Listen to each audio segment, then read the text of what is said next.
Hello, je vais sortir dans quelques temps quelques petites réflexions par rapport aux angoisses existentielles que les HP n'abordent pas de la même manière que les normaux pensants. Et justement aujourd'hui, on vient de discuter de ça avec une collègue et voilà.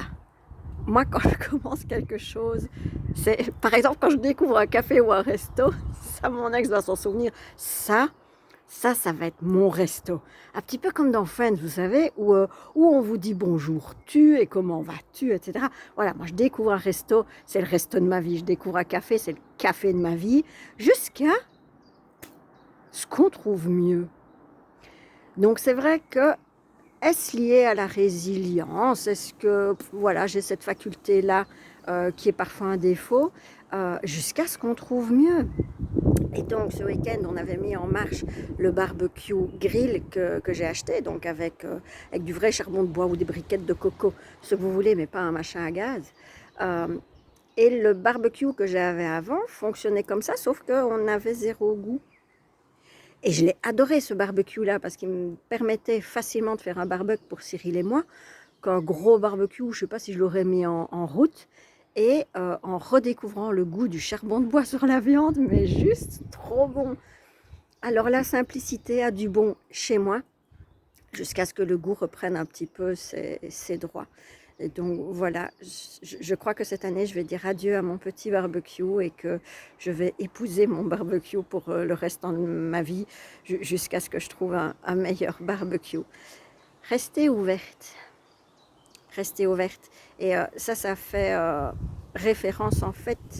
Mais oui, elle nous a parlé des 4 angoisses au départ. Oui, c'est l'angoisse de la mort qui est liée à la finitude des choses. Voilà, il y a des gens qui savent quand ils démarrent un truc que c'est pour un petit bout de chemin. Moi, j'ai du mal. Et je sais bien que quand je dis ça, je pense à un garçon, non, non, non. Moi, quand je démarre quelque chose, c'est pas pour un petit bout.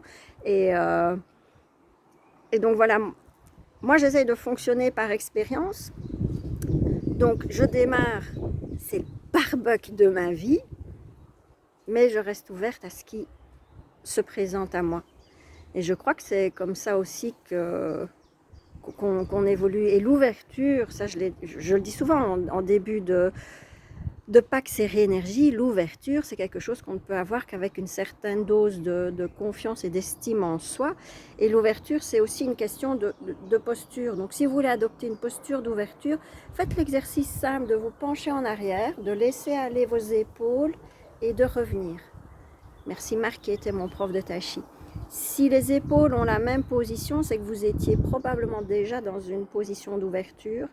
Et si vous ne l'étiez pas, prenez compte, ouf, je pensais que j'étais en position d'ouverture et je ne le suis pas. Et votre posture, vous savez bien que j'ai quitté la tête pour interroger le corps, la posture va influencer vos gestes, va influencer vos réflexions, vos pensées, votre tête et tout le tralala. Pas l'inverse. Une pensée n'a jamais influencé un corps. J'ai beau dire demain je pèserai 20 kilos de moins, je peux me scander ça toute la journée, je ne pèserai pas 20 kilos de moins. Le pouvoir postural, le pouvoir du corps, de nos expériences ressenties et ensuite conscientisées, je vous assure, mais c'est de l'or en barre, quoi. Voilà, merci de m'avoir écouté, je vous embrasse, à bientôt.